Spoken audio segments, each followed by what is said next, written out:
institution makes me think a little bit of another name that came up in some comments earlier, and that is Albert Einstein. I'll paraphrase Einstein's theory of relativity and say that where you stand depends on where you sit. Having moved from Midtown, from NYU, and from Oxford Health Plans to downstate, I can assure you that my social and political views had to change, or my role would have been a very impossible one to undertake. And one of the reasons is that downstate is an institution where approximately 45% of our patient population is covered by Medicaid. A variable number is currently uninsured, or as the euphemism goes, self-pay. And truly the vast majority of the patients are covered by one form of government insurance or another. So we actually have to think about the issues that I'm going to be talking to you about on a daily basis for us to manage the organization. And as I've had to introduce to the organization, and I hope it's not uncomfortable for you, my charge as the Chief Executive Officer is to make sure that the institution is sustainable both clinically and economically. So the issues that we're talking about are really particularly important. I want to touch on 4 different topics as I move through this theme this afternoon. I want to discuss briefly in a little bit more detail what you heard about as the problem. So let's define the problem.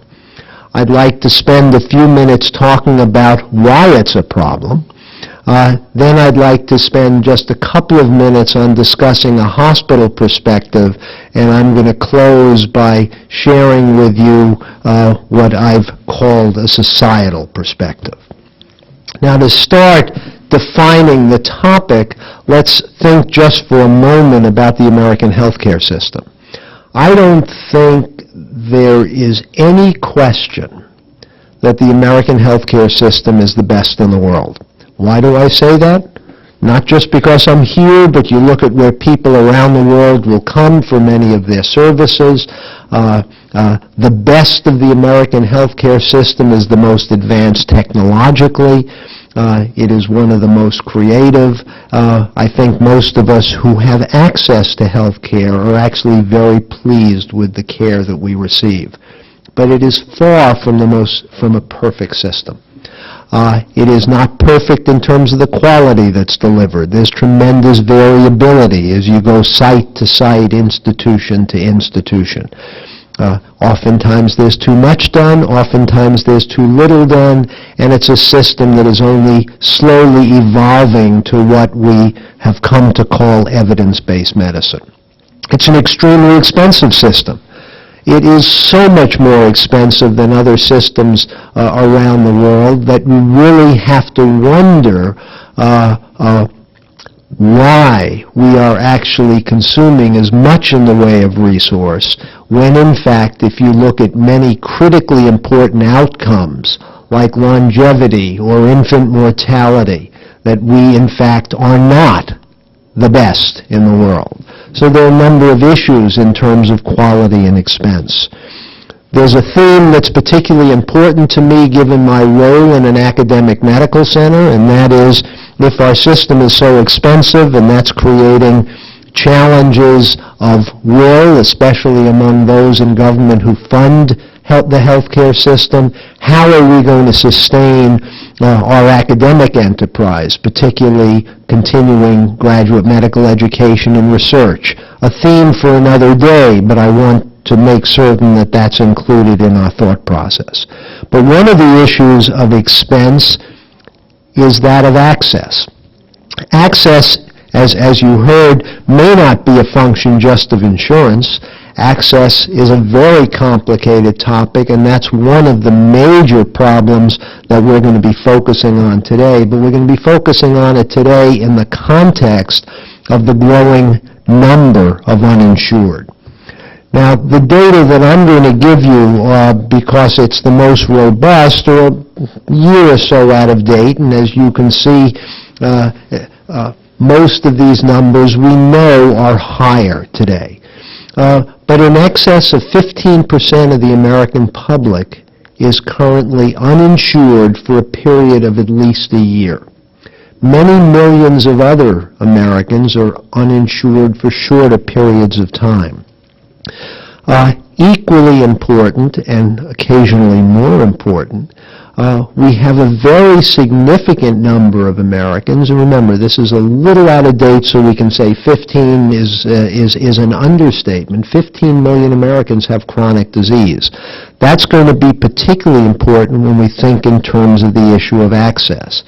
And we have almost 9 million who are children. Now, this is particularly important because if our benchmark, bad use of the term, is about 15.5% of Americans, children are underrepresented because there have been a number of government programs, including Medicaid and Child Health Plus and Family Health Plus, that have taken care of many of the children, but not all of the children. Then if you drop all the way to the bottom of this slide, you'll see that we have a disproportionate share of adults in working ages who are uninsured, and that's because, in fact, there are not government programs to cover them. We have Medicare covering the elderly. We have Medicaid and a number of other government programs taking care of children and the truly poor, those under federal poverty limits, and we have many of those in working class groups who in fact do not have the resources to cover their insurance.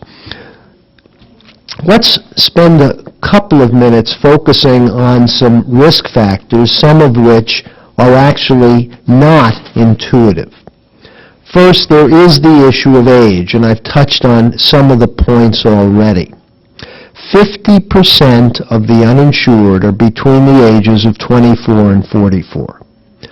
50% of the uninsured are in the working class population. Again, drop to the bottom of this slide. 56% of the uninsured are employed. So a critically important point, when we are talking about uninsured Americans, we are not talking about the unemployed American. The majority are actually employed for all of the time or a significant part of the time.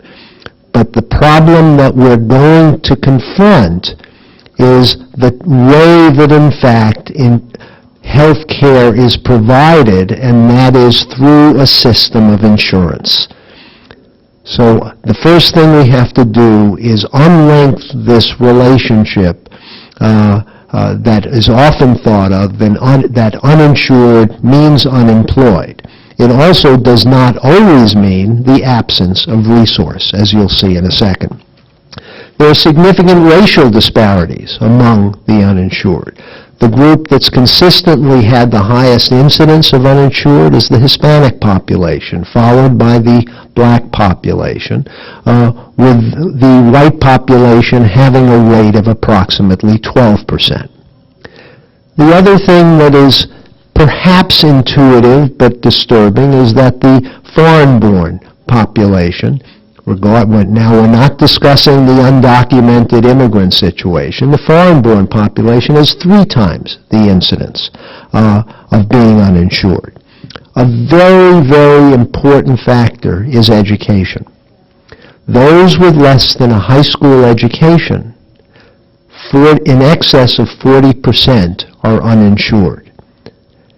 Very, very important point. If you will recall, high school education or education status in general correlates quite strongly with health status. So we now mix this issue of low educational status with uninsured status and think about higher educational status correlating with positive health status. You realize that we have a combination that is quite a difficult one for us to deal with. Geographic factors are also